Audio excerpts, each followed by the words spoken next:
Hi there, I'm Danny Denton. I'm here in Kennys Bookshop today, signing stock and having a great time. I'm going to give you a little reading from my book, All Along the Echo. It's a book, it's a book about radio, but it's also a book about memory, how memory can live in the present, even though it remains in the past. And in this particular, I'll read a short section in which two characters, Tony and Lou, are lost on a country road in Connemara, and they have to reverse a really long way up this road. And as they reverse, Tony starts to remember things. Through the rain, car in reverse, Tony with his head out one window watching the ditch, Lou with her head out the other, cursing and reversing. Fog and rain filled the rear view and the back window. Leaving London in fog and rain, on the train to Brighton with Lolly. And somewhere outside the city sprawl, the sky cleared and they saw pristine fields from the carriage window. London by the sea, some called Brighton.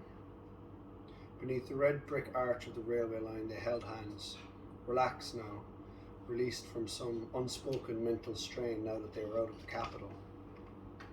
In a laneway bookshop, Lolly showed him strange science fiction covers, giant worms with crowns on their head, fishmen with guns, huge green birds locked in battles with spaceships. One book he remembered still was called A Stainless Steel Rat for President. They laughed. He ran his hand through his hair dramatically. He felt the dust of the bookshop in his lungs. Tony, with his head out in the rain, saying, "You're okay on my side?" He felt his comb-over raised in the wind, rain on his skull, his face. It felt like they'd been reversing for hours, with no space enough for a three-point turn anywhere. On the beach in Brighton, Lolly had gathered pebbles and was placing them on her broad denim thigh. The pebbles were various colours, bone white and earthy terracotta, and beautifully fossilised with streaks, spots, swirls, stripes and dashes.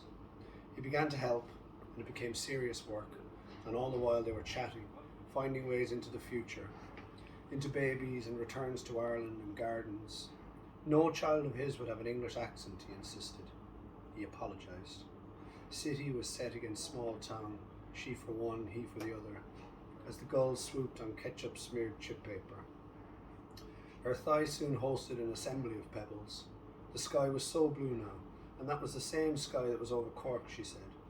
And beyond, he added. In fact, it went places they couldn't even fathom. Then they slept in the warmth of the sun.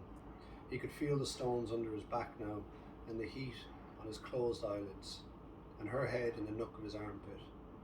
They were not displaced then. Thank you.